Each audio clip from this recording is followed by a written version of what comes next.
Vaccination का एक साल, भारत का कोरोना काल जो ये बताता है कि अब पॉजिटिविटी रेट दिल्ली और मुंबई में 20 से 30% के आसपास जाने लगी है। कोरोना काल जो ये बताता है कि देश के ज्यादातर राज्यों में ओमिक्रॉन फैल चुका है। कोरोना काल जो ये बताता है कि मौत की तादाद और भी ज्यादा बढ़ने लगी है। कोरोना काल जो ये बता रहा है कि अभी भी तीसरी लहर का पीक नहीं आया है और केसेस लगातार बढ़ते चले जा रहे हैं। लेकिन हां, वैक्सीनेशन का एक साल हो गया है। याद कीजिए, आज से ठीक एक साल पहले जब भारत में वैक्सीनेशन की शुरुआत की, तब यह कहा गया था कि क्या इतनी बड़ी आबादी को इतनी रफ्तार के साथ में वैक्सीनेट किया जाएगा। लेकिन 27 अक्टूबर एक ऐसी तारीख थी 2021 की जब 100 करोड़ लोग वैक्सीनेटेड हुए। फिर आई तारीख 7 जनवरी 2022 की जब भारत में वैक्सीनेशन का आंकड़ा पहुंचा 150 करोड़। आज की तारीख में 156 करोड़ लोगों तक वैक्सीन पहुंची है, जिनमें से लगभग 66 करोड़ के आसपास ऐसे लोग हैं जिन्हें वैक्सीन के दोनों डोज लग चुके हैं, यानी फुली वैक्सीनेटेड हैं। तो वैक्सीनेशन का एक साल और भारत का कोरोना काल किस तरीके का रहा है, पहली बड़ी खबर। देश में कोरोना की सुपर स्पीड जारी है। बीते 24 घंटे में कोरोना के 2,71,202 नए केस सामने आए। ओमिक्रॉन वेरिएंट से 7,743 लोग संक्रमित हुए हैं। ओमिक्रॉन के केस में 28.17% का इजाफा हुआ। पिछले 24 घंटे में भारत में 314 लोगों की मौत हो चुकी है। अब आप ये समझें कि कोरोना की नई लहर क्यों इतनी खतरनाक है और ओमिक्रॉन वेरिएंट ज्यादा खतरा क्यों शरीर में पैदा करता है। आपको याद होगा कि डेल्टा वेरिएंट या फिर उससे पहले आया अल्फा वेरिएंट, ये दोनों ही अगर अटैक करते थे तो श्वसन तंत्र पर, यानी जो सांस की नली है उस पर अटैक करते थे। लेकिन ओमिक्रॉन के साथ सिर्फ ऐसा नहीं है। अगर ओमिक्रॉन को आप हल्के में लेते हैं तो ये तस्वीर आप देखें। ओमिक्रॉन फेफड़े पर, लिवर, दिल, सांस की नली, आंत, गला, यानी आपके इन शरीर के सभी हिस्सों पर सीधे तौर पर यह नया कोरोना अटैक करता है। और यही एक वजह है कि इस कहीं ज्यादा खतरनाक है। दिल्ली और मुंबई की रिपोर्ट आप देखें। दादर से लेकर के दिल्ली तक लोगों की लापरवाही कितनी है, दादर से लेकर के दिल्ली तक लोग बेपरवाह कितने हैं, दादर से लेकर के दिल्ली तक आज भी कोरोना के कितने सुपर स्प्रेडर हैं। जबकि इससे हिंदुस्तान ने सेकेंड वेव में सैकड़ों नहीं, हजारों नहीं, लाखों लोगों की जान गंवाई है, यह त्रासदी झेली है। दिल्ली से लेकर मुंबई तक की रिपोर्ट। स्टेशन के बाहर यहाँ पर आप देख सकते हैं कि जो लोगों की भीड़ है वो बहुत ज़्यादा है। और आमतौर पर दादर, बांद्रा और जो बाकी के सबर्बन स्टेशंस हैं, यहाँ पर जो है भीड़ बहुत ही ज़्यादा देखी जाती है। जो मास्क प्रोटोकॉल्स है और जो सोशल डिस्टेंसिंग प्रोटोकॉल्स है वो फॉलो नहीं किए जाते हैं। हालांकि क्योंकि हम ये जानते हैं कि केसेस जो है महाराष्ट्र, मुंबई में लगातार बढ़ते जा रहे हैं, इसी की वजह से कई गाइडलाइन जो है वो भी जारी कर दी गई थी जो फेस्टिव सीजन है उसको ध्यान में रखते हुए। और जो मैंडेटरी गाइडलाइन जारी की गई थी वो ये है कि सुबह 5 से लेकर रात के 11 बजे तक जो मूवमेंट है लोगों का वो रिस्ट्रिक्ट कर दिया गया है। और नाइट कर्फ्यू जो है वो 9 PM से 6 AM जो है हटाकर 11 PM टू 5 AM जो है वो रख दिया गया है। और RT-PCR रिपोर्ट जो है वो भी बहुत ज़्यादा अनिवार्य है। जो इंटरनेशनल पैसेंजर्स हैं उनके लिए अनिवार्य है। पर हम ये भी जानते हैं कि जो लोग हैं वो इन प्रोटोकॉल्स का उल्लंघन करते हैं। जो मास्क प्रोटोकॉल्स हो या सोशल डिस्टेंसिंग प्रोटोकॉल्स हो, वो जो है अनअप्रोप्रिएट बिहेवियर जो है वो देखा गया है। अलग अलग जगहों पर इस बढ़ती हुई कोविड-19 की स्थिति को देखते हुए कई प्रोटोकॉल्स भी लागू किए गए हैं। आप जो तस्वीरें देख रहे हैं वो दिल्ली के सरोजनी नगर मार्केट की है, जहां पर आमतौर पर बहुत भीड़ नज़र आती है। लेकिन जिस तरीके से कोविड लगातार बढ़ रहा है, हम देख सकते हैं तमाम लोग मास्क ज़रूर पहने हुए हैं और कोविड प्रोटोकॉल्स का पालन ज़रूर कर रहे हैं, क्योंकि दिल्ली के अंदर साफ तौर पर आदेश दिए गए हैं कि जो ऑड इवन फॉर्मूला है वो लागू है। तो उसी हिसाब से एक छोड़कर एक दुकानें भी मार्केट एरियाज़ में खोली जा रही हैं। लेकिन अलग अलग जगहों पर लंबी लंबी कतारें और भीड़ भी देखने को मिल रही है, क्योंकि लगातार संक्रमण दर बढ़ रहा है, ओमाइक्रॉन के केसेस बढ़ रहे हैं। इसको देखते हुए रिवाइज गाइडलाइन ज़रूर इशू की जा सकती हैं। दिल्ली के अंदर अभी तक तमाम प्राइवेट ऑफिसेज को बंद कर दिया गया है। केवल एग्जेम्प्टेड सर्विसेज के प्राइवेट ऑफिसेज को ही खोले जाने की अनुमति है। वहीं दूसरी और आने वाले समय में एक और बड़ी बैठक दिल्ली डिजास्टर मैनेजमेंट अथॉरिटी की हो सकती है। हालांकि चुनावी राज्यों में पाबंदी लगाई गई है जनसभा पर, रैलियों में, लेकिन चुनावी राज्यों में खतरा कितना बढ़ गया है? 7 दिन में 5 राज्यों में केस कितने बढ़े हैं जहां पर आने वाले दिनों में चुनाव होने वाले हैं? उत्तर प्रदेश से हम कर लेते हैं शुरुआत। यूपी में पिछले 7 दिन में 11 गुना केस बढ़े हैं, पंजाब में 6 गुना केस बढ़े हैं, उत्तराखंड भी चुनावी राज्य है जहां पर 7 दिन के अंदर यानी 1 हफ्ते के अंदर 8 गुना, तो गोवा और मणिपुर में 3 गुना केस बढ़ गए हैं। इसका मतलब यह है कि भले ही चुनाव आयोग ने रोक लगाई है, लेकिन किसी भी तरीके से लोगों का मिलना, लोगों का जनसंपर्क अभियान या फिर भीड़ इकट्ठा करना रुक नहीं रहा है। जतिन की एक रिपोर्ट देखें, गाजियाबाद की रिपोर्ट है, यानी उत्तर प्रदेश की रिपोर्ट, यानी चुनावी राज्य की रिपोर्ट।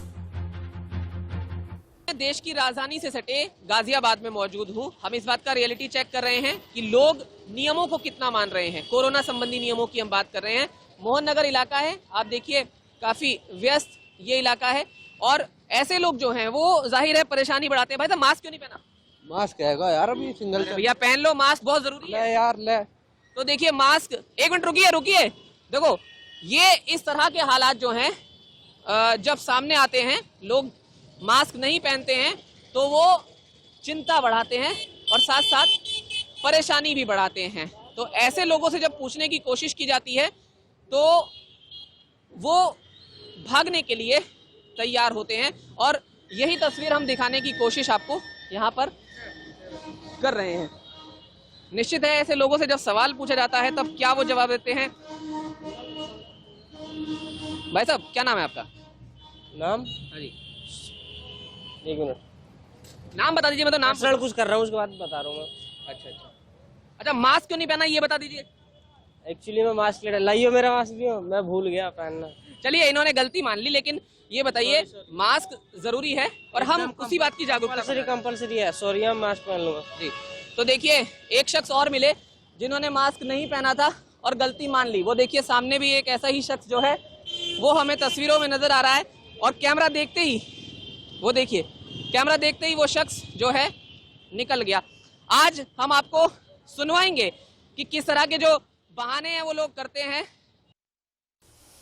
आगे बढ़े उससे पहले इस वक्त की बड़ी खबर, बिग ब्रेकिंग। देश में कोरोना वैक्सीनेशन अभियान का 1 साल पूरा हो गया है। देश भर में अब तक 156 करोड़ डोज लगाई गई है। पूरी आबादी को टीका लगाने का लक्ष्य अभी भी दूर है। 27 अक्टूबर 2021, जैसा कि मैंने शुरुआत में बताया था, जब 100 करोड़ डोज पूरे हुए और 7 जनवरी 2022 150 करोड़ डोज जब पूरे हुए हैं। लेकिन आज भी अगर सबसे ज्यादा फिक्र होती है तो बच्चों की होती है। हालांकि जो 13 से 18 साल तक के हैं वो तो नहीं, लेकिन जो छोटे बच्चे हैं 2 साल, 4 साल, 5 साल, ये कोरोना पीड़ित हो जाते हैं और इनके चूंकि अभी फेफड़े पूरी तरह से डेवलप नहीं रहते हैं, इनकी एंटीबॉडीज पूरी तरह से डेवलप नहीं रहती और इसीलिए इनके लिए खतरा बहुत बड़ा है।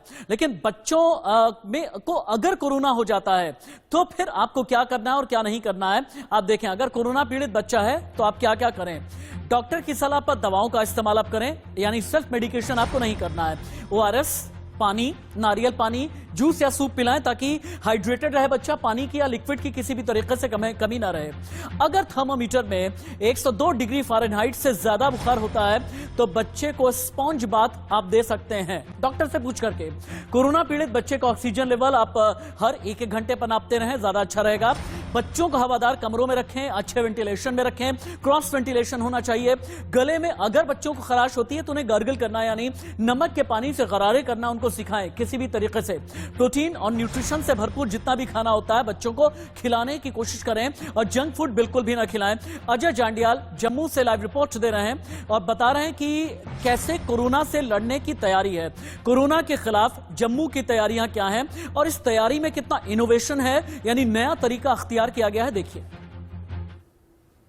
फिर रफ्तार पकड़ी है। जो मामले सैकड़ों में थे, हजारों में जाने का अनुमान अब लगाया जा रहा है। आपको बता दूं कि 1000 से ज्यादा मामले जो है 24 घंटे पहले आए, जबकि अगला जो यानी कि कल 24 घंटे में जो हुआ है वो 1648 मामले आए हैं। एक दिन में 600 मामले बढ़े हैं, जो बताता है कि कहीं ना कहीं चिंताएं प्रशासन के लिए बढ़ सकती हैं। हम इस समय DRDO हॉस्पिटल में पहुंचे हैं। ये पूरा कंट्रोल रूम है क्योंकि पेशेंट के पास हर जगह जाया नहीं जा सकता, इसीलिए जो है वो चिंताएं प्रशासन के लिए और हेल्थ वर्कर के लिए हैं कि सभी को अपने ख्याल भी रखना है और पेशेंट को इलाज भी देना। आप देखिए एक वार्ड है और इस वार्ड में अगर देखें तो पेशेंट जो एडमिट किए गए हैं, क्योंकि इस हॉस्पिटल की बात की जाए जो खासतौर पे जम्मू और कश्मीर में 500 बेडेड डीआरडीओ हॉस्पिटल बनाया गया था वार फुटिंग लेवल पे, यहां पर इस वक्त कोरोना के खिलाफ जो जंग करने वाले सिपाही हैं यानी हेल्थ वर्कर, वो पूरे तरीके से कवर हैं और उसके बाद वो पेशेंट के पास जा रहे हैं ताकि पेशेंट को अगर कोई जो है उनको कोई किसी तरह की हेल्प चाहिए है, उनको ट्रीटमेंट चाहिए, वो दी जा सके। इसके अलावा आईसीयू वार्ड जो हैं वो खासतौर पे बनाई गई हैं। 125 बेडेड आईसीयू वार्ड जो है अलग से यहाँ पे सेपरेट बनाई गई हैं ताकि अगर कोविड की लहर में ज्यादा परेशानी आए तो कम से कम उससे निपटा जा सके। अभी भी आप देखेंगे आईसीयू बेड जो हैं कुछ ऑक्युपाइड हैं, कुछ पेशेंट जो ज्यादा सिक हो जाते हैं, ज्यादा बीमार हो जाते हैं, उनके लिए यहाँ पर सुविधाएं रखी गई हैं और लगातार हेल्थ वर्कर अपनी जान पर खेलकर, क्योंकि हम जानते हैं अगर किसी को पता चले कि कोई कोविड पॉजिटिव है तो लोग क्या परिवार के लोग भी उनके पास जाना पसंद नहीं करते, मगर यही हेल्थ वर्कर हैं जिनके ऊपर सारा दारोमदार है। इंडिया न्यूज की एक बड़ी रिसर्च टीम लगी हुई है मेडिकेशन में, और इसके अलावा डॉक्टर से हम संपर्क साधते हैं, हम विशेषज्ञों से बात करते हैं, एक्सपर्ट से बात करते हैं, डेटा एनालिस्ट के साथ में हमारी बातचीत होती है, आईसीएमआर के साथ हमारी बातचीत होती है। लगभग 150 लोगों की एक बड़ी टीम है जिसने 4 तारीखों के बारे में पता लगाया है दिल्ली की। ये 4 तारीख है 9, 10, 11, 12, जब इन 4 तारीखों में 97 लोगों की मौत हो गई। मौत में भी हमने एज कैटेगरी निकाली। एज कैटेगरी निकाल करके आप देख सकते हैं किस उम्र को कोरोना से ज्यादा खतरा है। जो 97 मौत हुई है ना, 19 से 40 साल के 18 लोगों की मौत हुई है, 41 से 60 साल के 37 लोगों की मौत हुई, 61 से 80 साल के 27 की मौत हुई है, 80 साल से ऊपर के 8 लोगों की मौत हुई है। इसका मतलब यह है कि 40 साल से लेकर के 60 साल की उम्र तक वालों को कोरोना से कहीं ज्यादा खतरा है। यह सेकेंड वेव में भी कुछ इसी तरीके का खतरा था और इस बार भी तीसरी लहर में भी ऐसा ही खतरा है। ओमिक्रॉन से बचकर के रहना है अगर आपकी उम्र 40 के पार है। लेकिन देश में कोरोना के केस बढ़ते जा रहे हैं, लोग अभी भी सावधानी दिखाते नहीं। इंडिया न्यूज संवाददाता रजत और जय शुक्ला की रिपोर्ट। कोरोना संक्रमितों का मरीजों का आंकड़ा है वो बढ़ रहा है। अगर हम आज की बात करें तो पिछले 24 घंटे में 1800 ज्यादा मरीजों की पुष्टि हुई है। वहीं अगर हम एक्टिव केस की बात करें तो एक्टिव केस है वो नोएडा में 12,000 से पार है। मैं अभी इस वक्त एक मार्केट में मौजूद हूँ। यहाँ पर देखोगे तो कुछ लोग ऐसे भी जो बिना मास्क के भी नजर आ रहे होंगे। कहीं ना कहीं जो लापरवाही है वो लोगों की देखी जा रही है। उसके चलते अब कहें तो नोएडा में हर रोज लगभग 2000 के आसपास मरीजों की पुष्टि होती है। कहीं ना कहीं लोग हैं वो बिना मास्क से घूम रहे हैं। देखो जो मार्केट है यहाँ पर किसी भी व्यक्ति के पास कहीं भी उसके चेहरे पर मास्क नहीं आपको देखा होगा 24 घंटे में। लेकिन हमारा और आपका संकल्प एक ही होना चाहिए कि ओमिक्रॉन को तो हराना है, बच्चों को बचाना है। कैसे आप समझें, बच्चों के लिए डेल्टा से 20% ज्यादा खतरनाक है ओमिक्रॉन। ओमिक्रॉन की वजह से बच्चों के हॉस्पिटलाइजेशन की दर बढ़ गई है। 5 साल से कम उम्र के बच्चों को प्रभावित करता है ओमिक्रॉन, इसीलिए बच्चों का आपको खास ख्याल रखना है। सुपर संक्रामक कोरोना है, 32 म्यूटेशन से यह कहीं ज्यादा खतरनाक हो गया ओमिक्रॉन। नया वेरिएंट है, B111-529 इसका नाम दिया गया है। 32 रूप अभी तक बदले हैं। संक्रामक है, इम्यूनिटी कमजोर कर देता है, स्पाइक प्रोटीन में अपना रूप बदलने लगता है। एक म्यूटेशन है K417N, E484A, N440K, P681H, N679K। ये एंटीबॉडीज को चकमा देता है, यानी वैक्सीन को भी कई बार चकमा दे देता है। लेकिन आपको पहचानना कैसे है? अगर स्किन रैश आपको है तो फिर आप सावधान हो जाइए, ये ओमिक्रॉन हो सकता है। स्किन रैश कितने तरीके के आपके शरीर पर मिल सकते हैं ये आप देखें। हाइव्स, शीत पित्त जैसा रैश, स्किन पर अचानक चकत्ते निकलते हैं, खुजली होती है, कुछ ही समय के बाद में ये गायब हो जाते हैं। फिर उसके बाद घमौरी या चिकन पॉक्स जैसा रैश, कोहनी घुटने पर, हाथों में होते हैं और छोटे लाल चकत्ते आपको नजर आएंगे। फिर इसके बाद आ जाता है चिलब्लेन, यानी पैर और हाथ की उंगलियों के बीच में लाल रंग के चकत्ते पड़ जाते हैं। खुजली की जगह सूजन होती है। ये ज्यादातर जो लक्षण है ना युवा में पाए जाते हैं, 35 से 55 साल की उम्र में पाए जाते हैं। कोरोना पर वार करने के लिए आज की तारीख में भारत कितना तैयार है ये आप देख लें। भारत में 18 lakh isolation bed, 5 lakh oxygen supported bed, लगभग 1.5 लाख के आसपास आईसीयू बेड हैं। बच्चों के 90,000 स्पेशल बेड्स हैं, 3,000 प्लस ऑक्सीजन प्लांट जो ऑपरेशनल हैं और सभी राज्यों में 4 लाख सिलेंडर ऑक्सीजन की सप्लाई की गई है। भारत तो तैयार है, लेकिन आप तैयार हैं क्या? भारत तो सावधान है, लेकिन आप सावधान हैं क्या? आप जब तक सावधान नहीं रहेंगे तब तक कोरोना के खिलाफ ये लड़ाई, ये जंग जारी रहेगी। याद रखिए, मास्क, सामाजिक दूरी, सावधान रहें, भीड़ से दूरी बना करके रखें।